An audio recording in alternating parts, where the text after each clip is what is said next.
The Epstein thing is fucking nuts. It's nuts that they put that woman in jail for sex trafficking to no one. Who are the people?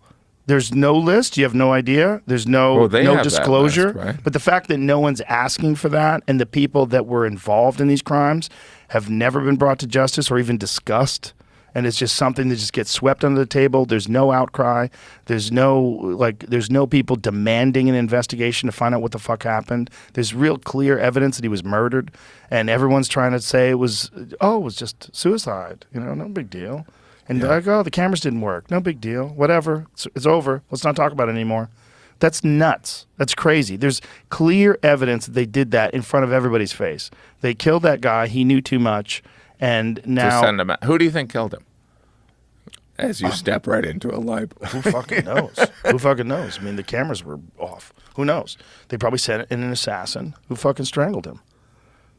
And then made it look like it was some kind of a suicide attempt. Yeah. Wow. I mean, it's pretty obvious that that's what they did.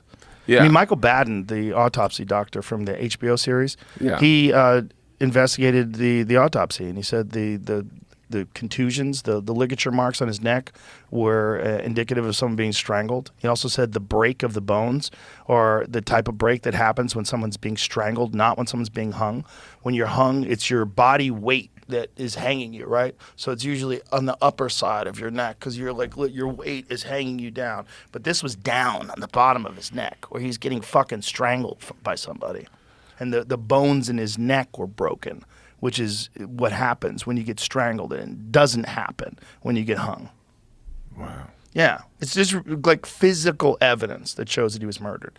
There's also like all the circumstantial evidence, like the cameras being off is fucking ridiculous. The fact that he was left with he was on suicide watch, and he didn't have a roommate and stuff like that. There's a lot. There's a lot going on with that. Why do you suppose that? Because there's some situations that can lead to conspiracy, but like that one's pretty flat-footed. Yeah. Right?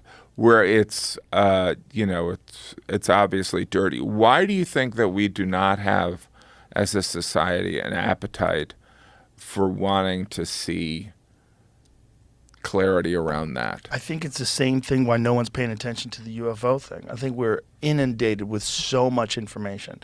There's so much going on. There's the Ukraine war. There's climate change. There's this. There's that. There's wildfires. There's fucking pollution in the ocean. It's like it's constant. There's always something to be freaked out about. Oh, people are dropping like flies, and the myocarditis, and how much of it is climate change, and how much of it is vaccine injury, and how much of it is this, and then there's new medications that are coming out to deal with this and that, and what are the side effects of those, and there's new corruption here and new there, and crypto and financial, and Sam Bankman-Fried's release, and we're just overwhelmed with information.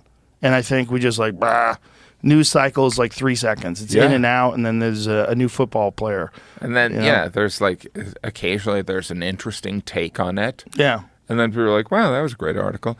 So Epstein didn't kill himself. Anyway, what else? Yeah. Well, there's so much debate about the lab leak theory, and that keeps people occupied. There's so much debate about funding gain-of-function research, whether or not Fauci lied to Congress, which it appears he did. There's so much. There's so much to freak out about. You really, unless you're one of those people, like you only concentrate on one, you're a climate change guy and you concentrate on one specific thing and that's all you focus on all the time, you're overwhelmed. You're overwhelmed by constant new threats, constant new distractions and dangers and things to freak out about, and you're overwhelmed with anxiety and existential angst. It's hard. We're not designed to deal with the information that comes from 8 billion people. We're designed to deal with local stuff. Yeah. Like what's going on in my town? Yeah. What's happening? Crops okay? And what's happening in the country? It's like that's the big local. The big community is the country. And then the rest of the world is like, what's happening in Argentina? Like, what's going on in Nicaragua? Like, what is... But when it's just fucking thrown at you all day long, constantly, the cartels, the border's porous, fentanyl's coming in. Blah! It's Title 42 and Lord Jesus amazing. Christ. You can't get a break unless you disconnect and unless you're off of social media and unless you're not reading the news and just trying to exist with the minimum amount of information coming at you possible. You're overwhelmed. Yeah. You're overwhelmed. I'm totally a news junkie. Me too. And there is, and it was one of the, because I used to just watch ESPN every night, and then my wife was like, I hate ESPN. So I'm like, all right.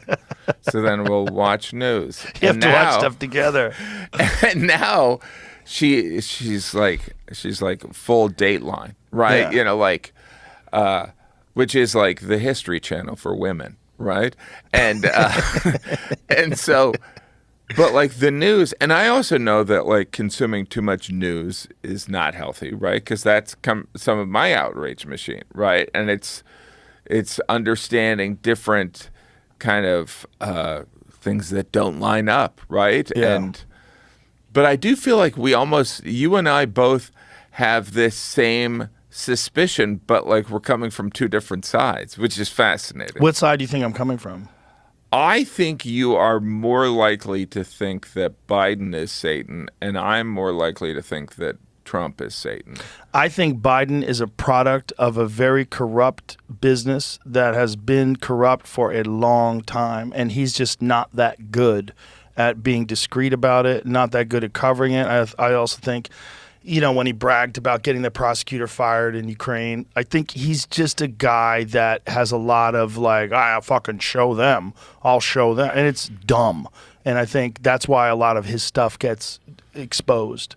I don't think he's evil incarnate. I think he's one of those people that is in charge of government and has been in that business, entrenched in that business forever. And I think it's a deeply corrupting business because it's so overwhelmingly corrupted by financial interests and by business and contracts and military industrial complex and the pharmaceutical industrial complex, and there's so much influence. Yeah. And there's so many lobbyists and there's so much going on. There's so many deals being brokered. I think he's a product of that. I think Trump is a businessman who for sure has been involved in some shady shit.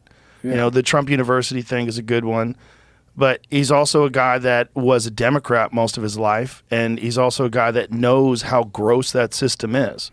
Yeah. And he was a part of it until he became a president. And then he's an outsider.